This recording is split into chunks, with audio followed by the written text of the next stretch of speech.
বাংলাদেশের ছাত্র রাজনীতির ইতিহাসে বিশেষ স্থান দখল করে আছে ঢাকা বিশ্ববিদ্যালয়ের কেন্দ্রীয় ছাত্র সংসদ ডাকসু। ১৯৫২ সালের ভাষা আন্দোলন, ১৯৭১-এর মহান মুক্তিযুদ্ধ কিংবা ৯০-এর স্বৈরাচার বিরোধী আন্দোলনে ঢাকা বিশ্ববিদ্যালয়ের শিক্ষার্থীরা ডাকসুর ব্যানারেই নেতৃত্ব দিয়ে সেখানে প্রতিবাদ জানিয়েছিল।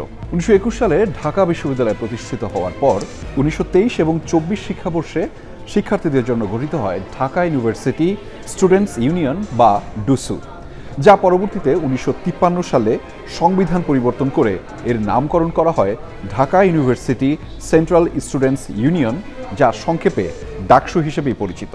১৯৯০ সালের পর দীর্ঘ ২৮ বছর ধরে কোনো নির্বাচন অনুষ্ঠিত হয়নি ডাকসুর। বিশেষ করে ২০১৯ সালে অনেক প্রতীক্ষার পর সেই নির্বাচন অনুষ্ঠিত হয়, যাতে ভিপি নির্বাচিত হয়েছিলেন কোটা আন্দোলনের অন্যতম নেতা নুরুল হক নূর।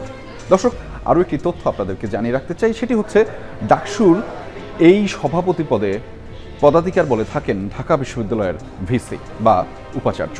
২০১৯ সালে ঢাকা বিশ্ববিদ্যালয়ের কেন্দ্রীয় ছাত্র সংসদের এই নির্বাচনে মোট ভোটারের সংখ্যা ছিল প্রায় ৪৩,০০০-এর বেশি, যেখানে ভোট পড়েছিল মোট ৬০%। তবে সেই নির্বাচন ঘিরে নানা ধরনের অনিয়ম এবং অভিযোগ রয়েছিল। সেবারের নির্বাচনে ভাইস প্রেসিডেন্ট পদে স্বতন্ত্র প্রার্থী হিসেবে নুরুল হক নূর ভোট পেয়েছিলেন ১১,০৬২ ভোট এবং তার নিকটতম প্রতিদ্বন্দ্বী ছাত্রলীগের রেজওয়ানুল হক শোভন পেয়েছিলেন ৯,১২৯টি ভোট। এবং এই নির্বাচনে জিএস পদে জয়ী হয়েছিলেন গোলাম রাব্বানী, এজিএস পদে জয়ী হয়েছিলেন হুসাইন সাদ্দাম। সেবারের নির্বাচনে হল সংসদ যে নির্বাচনটি হয়েছিল সেখানে বেশিরভাগ ক্ষেত্রেই ছাত্রলীগের প্রার্থীরা জয়লাভ করেছিল। তবে ব্যতিক্রমও কিন্তু ঘটেছিল দর্শক। সেবারের স্বতন্ত্র প্রার্থী হিসেবে অনেকেই কিন্তু জয়লাভ করেছে। বিশেষ করে নারী হলের ভোটারদের মধ্যে স্বতন্ত্র প্রার্থীদের ভোট দিয়ে জয়লাভ করার প্রবণতা ছিল অনেকটাই বেশি। শিক্ষার্থীদের অধিকার রক্ষা, সাংস্কৃতিক এবং ক্রীড়া বিষয়ে কার্যক্রম সম্পন্ন করা, একই সাথে প্রকাশনা এবং বিশ্ববিদ্যালয় প্রশাসনের সঙ্গে আলোচনায় শিক্ষার্থীদের অধিকার এবং অবস্থান তুলে ধরাই মূলত ডাকসুর কার্যক্রম। তবে এই ডাকসু থেকে নির্বাচিত হয়ে পরবর্তীতে দেশীয় রাজনীতিতে অনেকেই প্রভাব রেখেছে। আবার বলা হয় দেশীয় রাজনীতির প্রভাবও রয়েছে ডাকসুতে।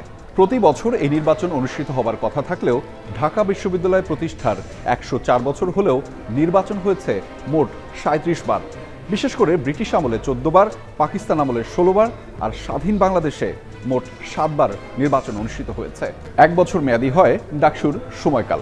২০১৯-এর নির্বাচনের পরে ২০২০ সালে এর সময়কাল শেষ হবার কথা থাকলেও আরও ৯০ দিন সময় বাড়ানো হয়েছিল এবং সেটি স্থায়ী ছিল ২২ জুন ২০২০ সাল পর্যন্ত।